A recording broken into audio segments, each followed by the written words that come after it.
সবাইকে সবাইকে টেকজুম.টিভির video tutorial, এটা ভিডিও তো টিউটোরিয়াল না, এটা হচ্ছে ভিডিও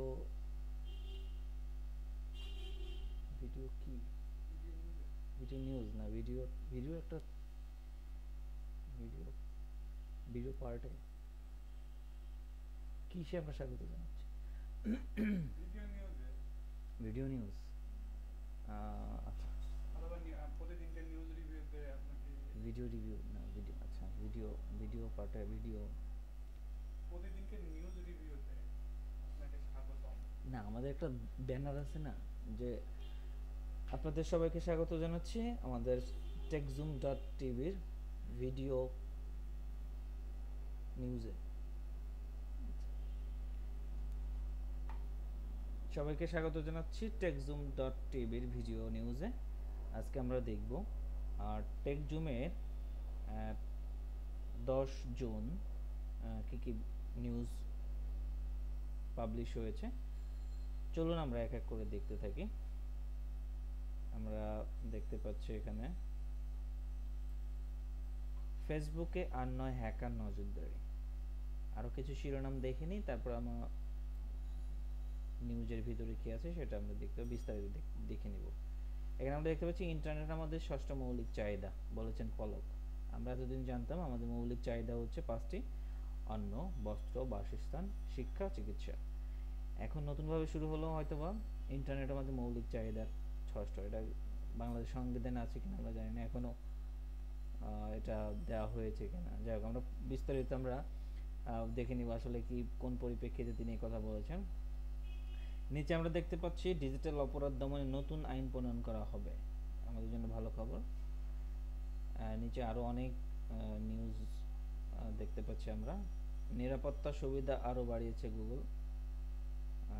এদিকে আমরা সর্বশেষ সংবাদ দেখতে পাচ্ছি স্মার্টফোন অ্যাপে জানুন ছুটির খবর। আচ্ছা, আমরা একটু ইন্টারেস্টেড বেশি, সেটা হচ্ছে ইন্টারনেট আমাদের ষষ্ঠ মৌলিক চাহিদা। এটা চলুন আমরা একটু পড়ে নিই আসলে কোন পরিপ্রেক্ষিতে তিনি কথাগুলো বলেছেন।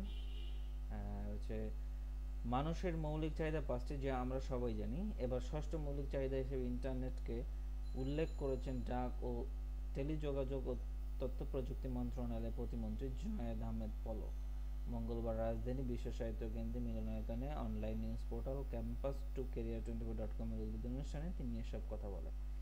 তিনি বলেন, মানুষের বেঁচে থাকার জন্য যে 5টি মৌলিক চাহিদা রয়েছে তা পূরণ হওয়ার পর আরেকটি চাহিদা মেটাতে বর্তমানে মানুষ গুরুত্ব সহকারে নিয়েছে, আর তা হলো ইন্টারনেট।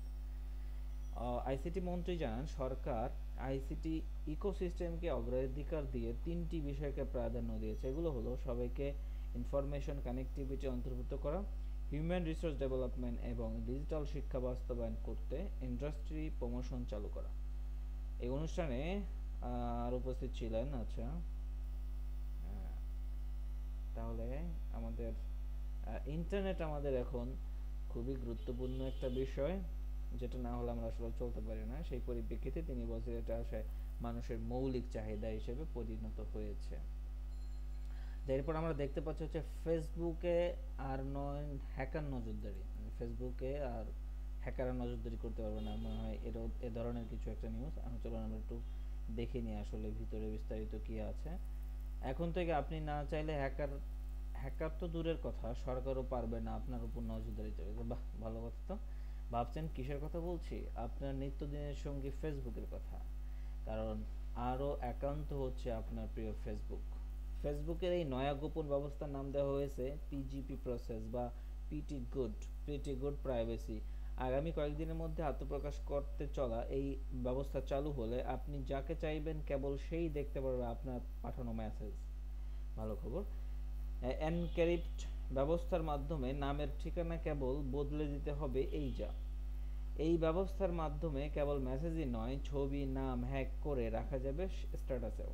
ফেসবুক সহ সোশ্যাল নেটওয়ার্কিং ওয়েবসাইটের উপর নজরদারি চালানোর অপরাধে আমেরিকা সহ বেশ কয়েকটি রাষ্ট্রের উপর আঙ্গুল তুলেছে মানবাধিকার সংস্থাগুলো।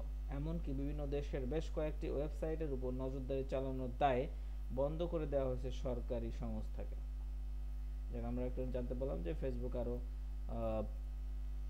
গোপন হচ্ছে, অর্থাৎ আরো শক্তিশালী হচ্ছে, নিজের মতো করে সাজানোর সুবিধা পাচ্ছি। এছাড়া আমরা দেখতে পাচ্ছি ডাবল বোনাস দিচ্ছে রবি।